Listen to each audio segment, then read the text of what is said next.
Hello friends, welcome to English spell. இன்றைய பொழுது இணைய பொழுதாக நம்மளுடன் இணைந்திருப்பது உங்கள் தொழில் தேன்மொழி. இன்னைக்கு ஒரு சாம்பார் ரெசிபி தான் போட்டிருக்கேன். ஆந்திரா ஸ்டைல்ல சாம்பார் போட்டிருக்கேன். ரொம்ப காரசாரமா இருக்கும். இதுக்கு நீங்க சைட் டிஷ் எதுவுமே செய்ய வேண்டாம். அதுல இருக்க வெஜிடபிள்ஸ் போதுமானதா இருக்கும். சுட சுட சாப்பாடு கூட இந்த சாம்பார் ஊற்றி சாப்பிட்டீங்கன்னா அவ்வளவு டேஸ்டா இருக்கும். ஆந்திராவில் செய்யற ஸ்பெஷல் சாம்பார் தான் நான் போட்டிருக்கேன். வாங்க வீடியோக்குள்ள போலாம். என்னோட வீடியோ நீங்க முதல்ல பாக்குற மாதிரி தான் சப்ஸ்கிரைப் பண்ணிக்கோங்க. பக்கத்துல இருக்க பெல் ஐக்கானை பிரஸ் பண்ணிக்கோங்க. நான் போடுற வீடியோ உடனே நோட்டிபிகேஷன் வர ஆரம்பிக்கும். சிம்பிளான ஈஸியான ரெசிபியா தான் இருக்கும். பிகினர்ஸ் செய்யற மாதிரி தான் இருக்கும். வாங்க வீடியோக்குள்ள போலாம். இதுக்கு நான் முதல்ல ஒரு பேன் வச்சிருக்கேன். இதுக்கு தேவையான வெஜிடபிள்ஸ் முதல்ல கட் பண்ணி எடுத்து வந்துடலாம்.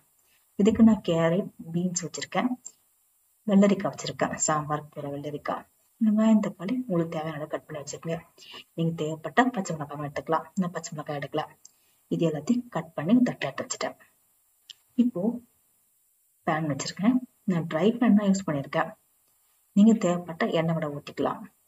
இதுல கடலைப்பருப்பு ஒரு 2 ஸ்பூன், உளுத்தம்பருப்பு 2 ஸ்பூன் போட்டிருக்கேன்.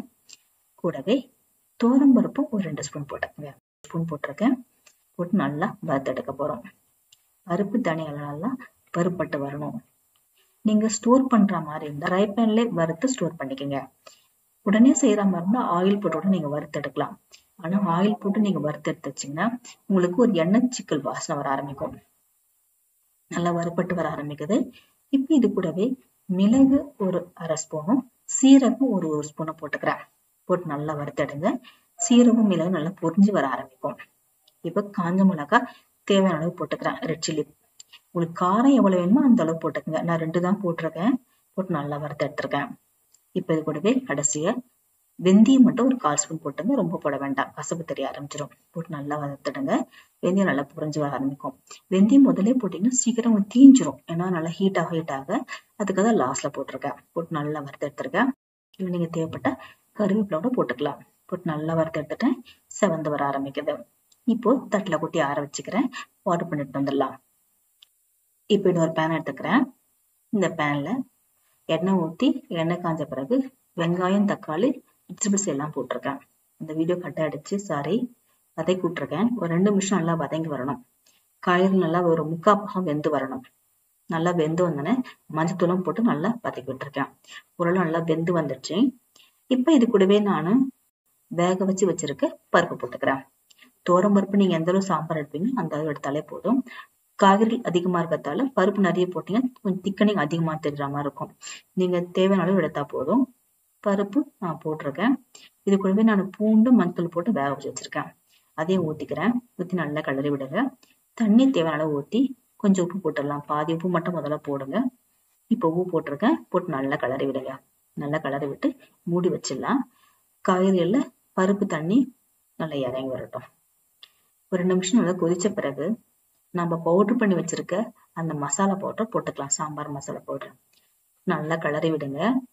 கிளறி விட்டு இதுல நம்ம பருப்பு எல்லாம் போட்டுறது சீக்கிரம் திக்கனிங் ஆயிடும். தண்ணி நீங்க தேவையான ஊத்திக்கலாம். போட்டு நல்லா கிளறி விட்டு மூடி வச்சிடலாம். 2 நிமிஷம் நல்லா கொதிச்சு வரட்டும். இப்ப இது கூடவே புளி தண்ணியும் உப்பு போட்டுக்கலாம். போட்டு நல்லா கிளறி விட்டு நல்லா கொதிக்க விடுங்க. இதுல நம்ம மிளகு, காஞ்ச மிளகாய் போட்டிருக்கோம். காரம் நல்லா காரசாரமாவே இருக்கும். உப்பதம் பார்த்துட்டு மூடி வச்சு ஒரு 5 நிமிஷம் கொதிக்க விடுங்க. அப்ப காய்கறிகளும் நல்லாவே உங்களுக்கு சாம்பாரோட காரம் இறங்க ஆரம்பிக்கும். இது கூட நீங்க முருங்கைக்காய் கூட போட்டுக்கலாம், உருளைக்கிழங்கு கூட போட்டுக்கலாம் இருந்தா. போட்டு நல்லா கொதிச்சு வருது. ஒரு 5 மினிட்ஸ் நல்லா கொதிச்ச பிறகு நல்லா கொத்தமல்லி தூவி நான் இறக்கிட போறேன். இங்க பாருங்க, சூப்பரான சாம்பார் ரெடி ஆயிடுச்சு. ரொம்ப நல்லா சாப்பிட ரொம்ப டேஸ்டா இருக்கும். இது கூட நீங்க சைட் டிஷ் அப்பளம் வச்சு கொடுத்தாலே போதும். இல்ல முட்டை சாப்பிட்ற மாதிரி முட்டையை நீங்க ஃப்ரை பண்ணி கொடுக்கலாம். நான் முட்டை தான் பண்ணிருக்கேன். இது நல்லா இறக்கி வச்சு மேல கொத்தமல்லி தூவி இருக்கேன். லைட்டா ஒரு ஸ்பூன் நெய் மட்டும் போட்டிருக்கேன். சாப்பிட்றதுக்கு ரொம்ப டேஸ்டா இருக்கும். திக்காவும் இருக்கு பாருங்க சாம்பார். ரொம்ப தண்ணியாவில் ரொம்ப திக்காவில் திட்டமான பாத்துக்கு இருக்கு. இப்ப இதை நான் எடுத்து வச்சுட்டேன். இதுக்கு சைடிஷா நான் எக்கு தான் போட்டிருக்கேன். பொடி மாசம் பண்ணேன். இது காரசாரமா இருக்கிறது நான் பிளைனா பண்ணிக்கிட்டேன். வெறும் வெங்காயம் மட்டும் போட்டு முட்டையை உடச்சு ஊத்திட்டு உப்பு போட்டு நல்லா கலர் எடுத்தாச்சு. நல்லா பொடி மாசம் ரெடி ஆயிடுச்சு. மதியானம் லஞ்சுக்கு சாம்பார் கூடவே பொடி மாசம் வீட்டுல அந்த காரசம் வச்சு கொடுத்துருக்கேன்.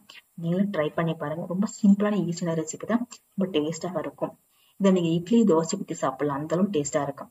இந்த வீடியோ உங்களுக்கு பிடிச்சா லைக் பண்ணுங்க, ஷேர் பண்ணுங்க, சப்ஸ்கிரைப் பண்ணுங்க. மறக்காம பக்கத்துல இருக்க பெல் பிரஸ் பண்ணுங்க. உங்க ஃபேமிலிக்கும் ஃப்ரெண்டுக்கும் ஷேர் பண்ணுங்க. தேங்க்யூ.